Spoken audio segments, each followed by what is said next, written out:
السلام علیکم ورحمۃ اللہ.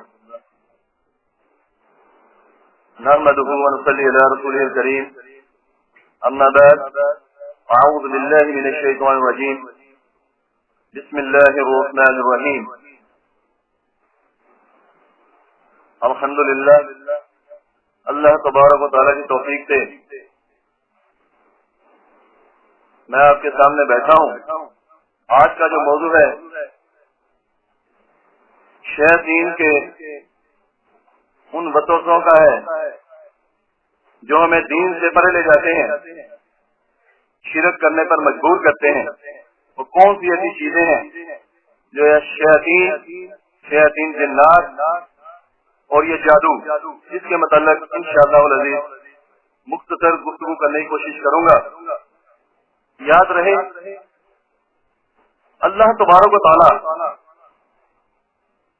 ہم پر ایک ایسی عنایت کی ہے کہ وہ مجلس جو اللہ اور اس کے نبی صلی اللہ علیہ وسلم کی باتوں پر مبنی ہوتی ہے, اس پر اللہ تعالیٰ مسلسل اپنی رحمتوں کے فرشتے نازل کرتا رہتا ہے, جو ان کے لیے رحمتوں کی دعا کرتے ہیں, مغفرت کی دعا کرتے ہیں.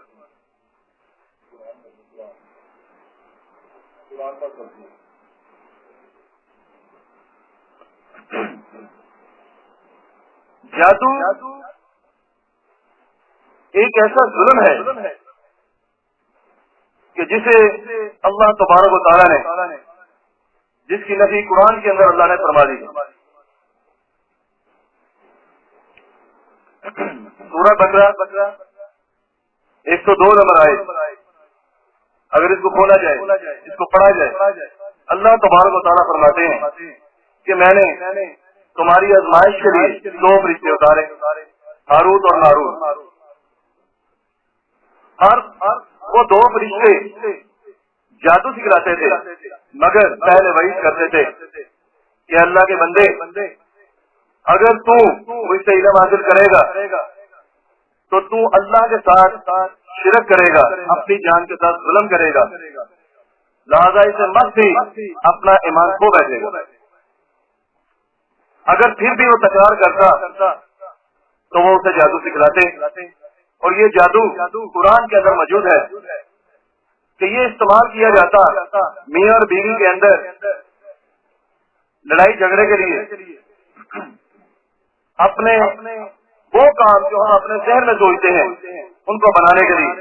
یاد رہے کہ جادو سے کبھی کوئی کام نہیں بنتا, صرف ہوتا یہ ہے کہ دنیا کے اندر انسان کو نظر آتا ہے کہ میں نے فلاں عمل کیا, یہ چلا کاٹا, یہ معاملہ کیا تو میری یہ مشکل حل ہو گئی.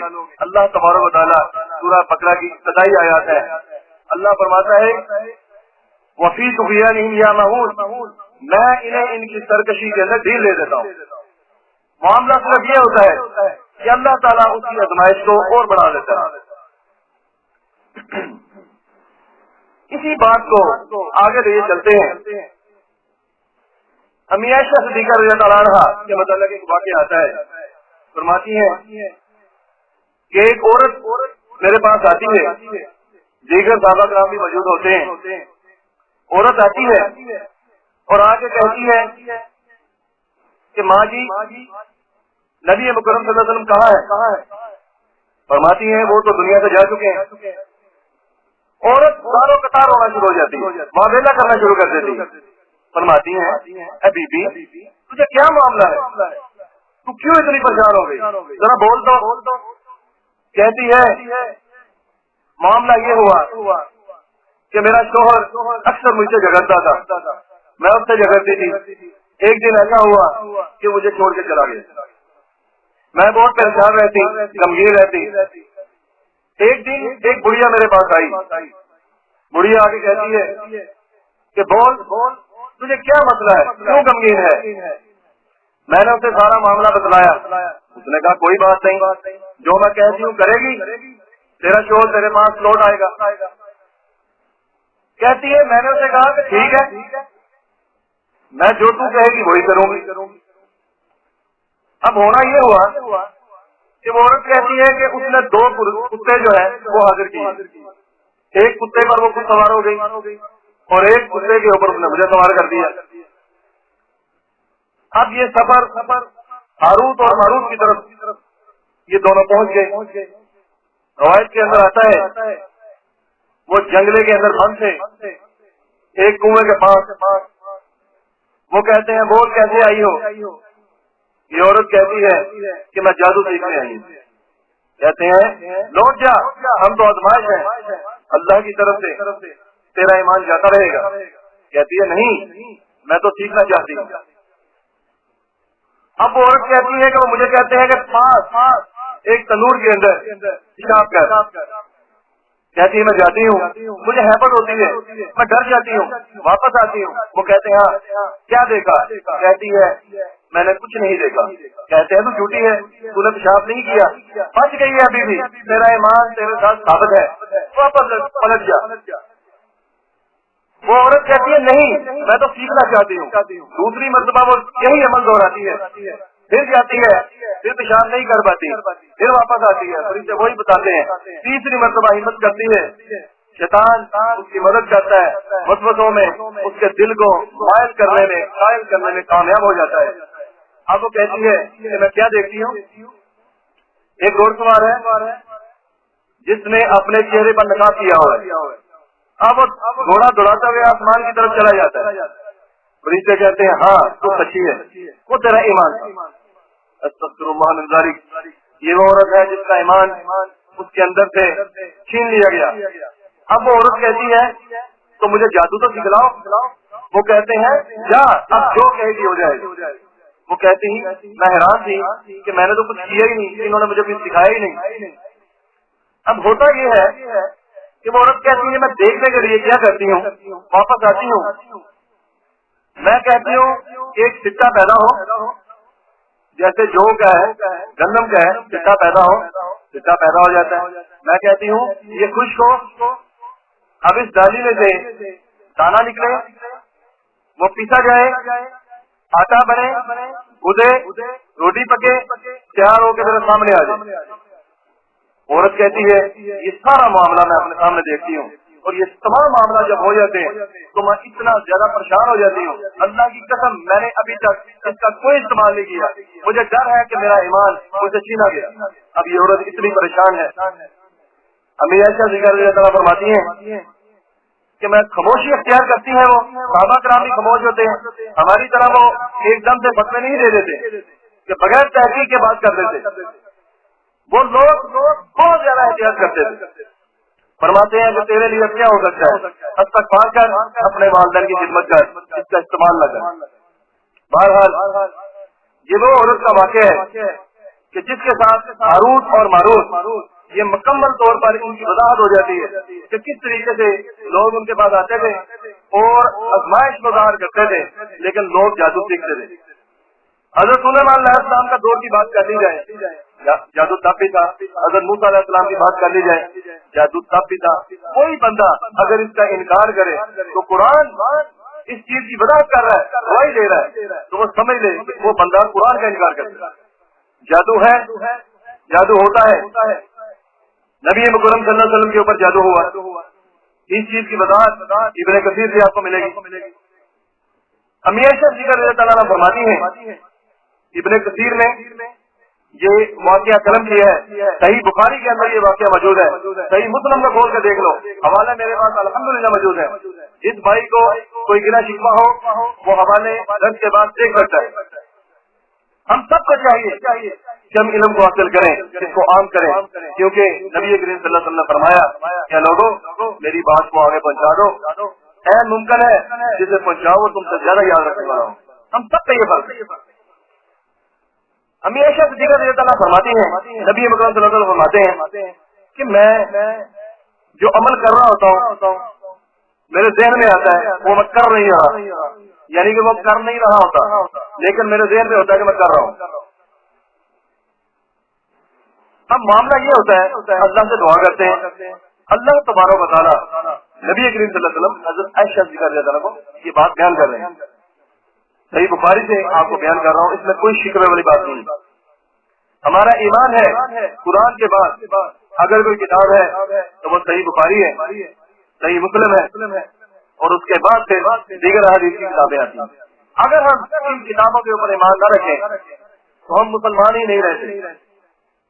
اب نبی اکرم صلی اللہ علیہ وسلم فرماتے ہیں کہ دو فرشتے آتے ہیں، دو شخص آتے ہیں، ایک میرے سر کے پہلو میں بیٹھ جاتا ہے، ایک میرے پاؤں کے پاس بیٹھ جاتا ہے۔ ان میں سے ایک دوسرے سے کہتا ہے اس بندے کو کیا ہوا، دوسرا کہتا ہے اس پہ جادو ہوا، کہتے ہیں اچھا اس پہ جادو ہوا۔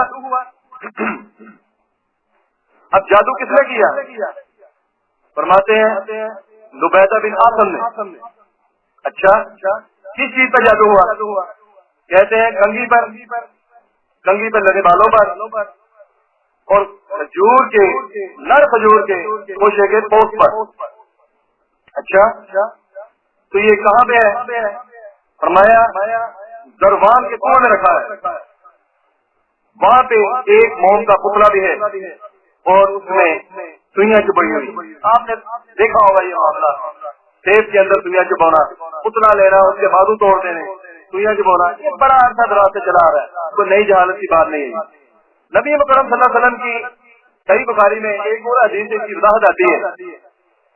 آپ صلی اللہ علیہ وسلم صحابہ کرام کے ساتھ اس کنویں تک پہنچتے ہیں، وہاں سے کسی صحابی کے ذریعے سے اس کو نکلواتے ہیں۔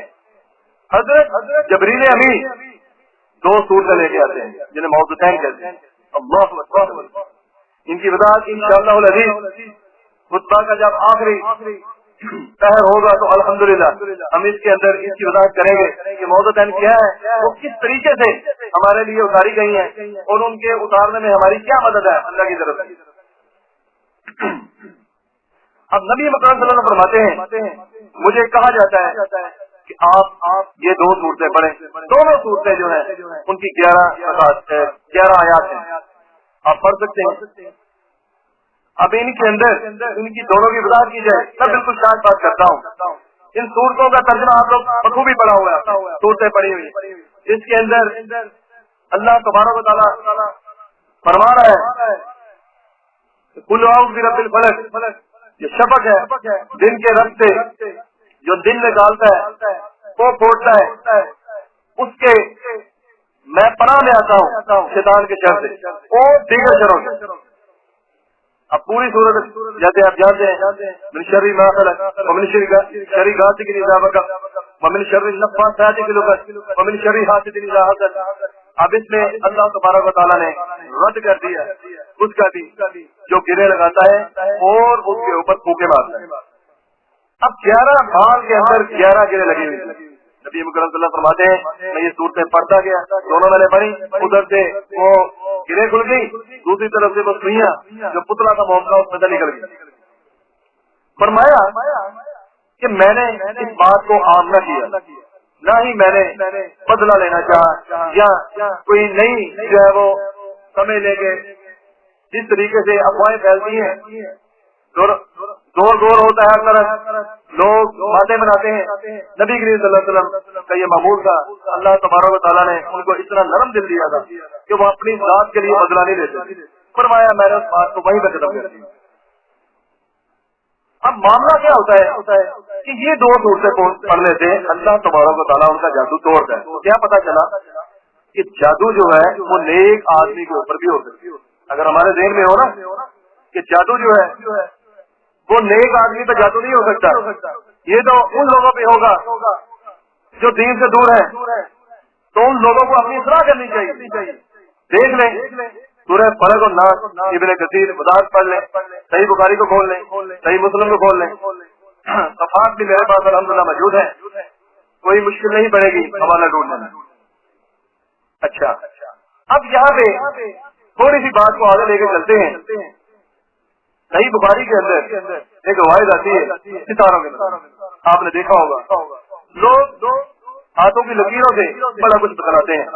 تھوڑا سا ہم دیکھ رہے ہیں کہ جادو کے علاوہ یہ جو علم النجوم ہے، یہ جو کاہن ہے، یہ کیا کرتے ہیں؟ پھر ہم اس کی رد کی طرف، اس کے تدارک کی طرف آتے ہیں کہ کیا کرنا، کون سا دم، کون سا منتر نبی مکرم صلی اللہ علیہ وسلم سے ثابت ہے، کون سا ہم کر سکتے ہیں، اس کی رد ہے تاکہ ہم اس شرک سے محفوظ ہو جائیں۔ انشاءاللہ اس کی آپ وضاحت ہوگی۔